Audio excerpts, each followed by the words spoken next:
最近刚果真的事情发生的非常多。你看到11月16号的时候，它的矿区倒塌了，死了非常多人。结果没想到今天飞机又掉下来，我说怎么灾难连连到这个样子？你说这不是灾难？为什么？这背后恐怕都跟一个国家是有关，跟中国都有关的。哎，对，我们过去哦，这个乌子家董事长最喜欢讲一句话哈，千万呢不要跟倒霉鬼做朋友，因为你会变得更倒霉。结果呢，我们的刚果跟了一个错误的对象做朋友，就是中国。所以这3起事件，每一起都跟中国有关。首先呢，在11月15号那时候呢，发生一件大事，也就是说呢，刚果的这个坍塌哦。它的隧道，也就是说原本去给挖这种挖矿通道，对，突然间坍塌。而且你知道这个隧道可怕在哪里吗？转波龙转出钢也就是全部都是手工。那个时候呢，已经倒了70个人。结果没想到呢，在11月16号的时候呢，同样矿区来到了，你仔细看，上面它搭了一个非常简陋的便桥。结果那个便桥压下来之后呢，底下刚好有几十个人正在工作。结果压下去之后，所有人开始往外逃窜。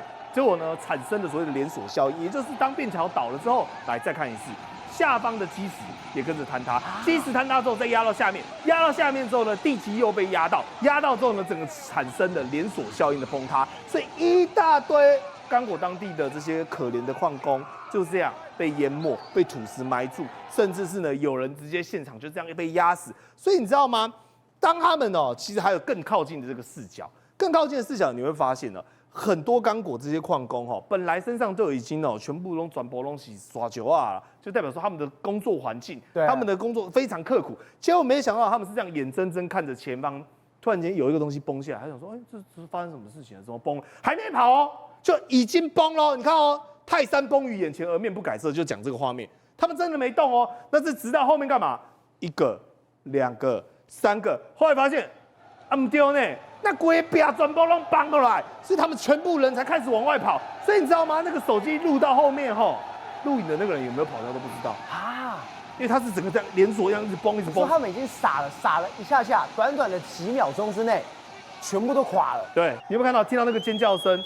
所以当他这样倾泻而下的时候，而且后面是什么？后面也不是平地啊，后面因为他是挖一个坑啊。他想跑也没办法跑啊！一时之间等于说有一个洞，人在里面，然后突然间土石进来，你就只能被他掩埋啊！所以最后救出来的全部转播东西都搞买来。那你说宇轩，你讲了老半天啊，这跟中国有什么关系呢？我跟各位报告背后出资的就是中国企业，就是中国人欺负刚果人，叫他们做这些非常高度危险的事业，但是为了要 cost down， 所以根本没有任何重机具，你能想象吗？2025的现在你在挖矿。没有重机具，便桥是用木头搭的，反正呢就是用人命血去堆出来。为什么？因为他要挖钴。那你知道钴是用在哪里最多吗？电动车啊，全世界谁最喜欢坐电动车？中国。所以中国每一台电动车上面都染着刚果人的血结案。所以你知道吗？所以这是从15号崩。16号也崩，来80%中国掌控刚果当地的产能，而且刚果呢总共有100多万，120到140万左右的员工，全部都帮中国公司服务。对，更可恶来了，有40万是童工，有40万根本都未成年，有40万名是童工，你都在矿场这边帮他爬，帮他挖。所以以前美国笑中国童工，还记不记得 AI 刚出来的时候，一堆童工的影片？那时候你觉得很好笑是不是？一点都不好笑，因为中国现在没童工可能还有啦，只不过他把外国人也变成是童工了。结果你知道吗？祸不单行，在原本矿产发生这个意外原本他们的矿业部长叫路易斯，他就是急急忙忙、火急火燎，打算说我要赶快跑到矿区去呢，去看一下现场状况，去抢救他看一下中国这些人的产业的损失到什么程度。我都怀疑说你真的在乎人命吗？还是你只想要顾钱？结果来，这是他的飞机，你看突然间在落地的时候，不知道是发生什么事情，往前冲，最后大失控，直接冲出机场跑道呢，撞到了我们讲的旁边呢，开始然后起火燃烧，而现场包括矿业部长以及呢20多个机组人员，直接就开始往外跑。最后人是没事啦，但你不觉得很悬吗？15号已经发生一起崩塌，对，后来16号又崩塌，17号搭飞机的时候，飞机还失事，然后呢行李全部都修了，所以它是降落的时候跑道已经偏离了，太夸张了吧？然后刹都刹不住，开始一直在起火，所以人一出来之后，你知道吗？它不是一般的偏离而已，整台飞机鬼歹龙修起来，所以它冒出浓烟之后呢，很多人就会觉得说，哦，太离奇了吧？因为原本你是应该是来看灾的，对，就怎么你自己本身成为灾难的本身？那很多人说啊，幸好啦，这个部长哦没事情啦。但我跟各位讲啊，刚果的下场哦还没完。刚刚讲了一个是矿的，一个是飞机失事。你说宇轩第三件事情来了，第三件事情是什么？还记不记得？刚果这个矿产有一个人一直觊觎，这个叫 N23的叛军。而这个 N23的叛军呢，它背后是由谁支持？是一个国家叫做卢安达。但是呢，刚果为什么政府最近呢频频的往美国靠拢？因为第一，美国介入了。美国跟卡达介入状况下呢，他跟这个叛军签一个和平的架构跟协定，包括呢互相交换战俘以及相关的停火，以及对于未来的用外交手段，不要再用军事手段处理叛军跟刚果政府之间的问题。所以宇轩简单来讲，刚果现在人民对于中国的忍耐度已经到极限上面，已经把我害得非常非常惨。对，这事情谁也知道，美国他也知道。对，当你今天在刚果失利，就是我进来的时候，我要直接把那底全部抄掉了。对，而且你知道吗？这个没有比较，没有伤害。美国是不是来救刚果的和平大使？我让你刚果可以顺利运行。对，我刚才讲的 N23的叛军，请问一下他们的军火是什么？你知道吗？他们都叫做中械军。什么叫中械军呢？中械化，所有的武器都中国来的。对，因为在刚果在这边。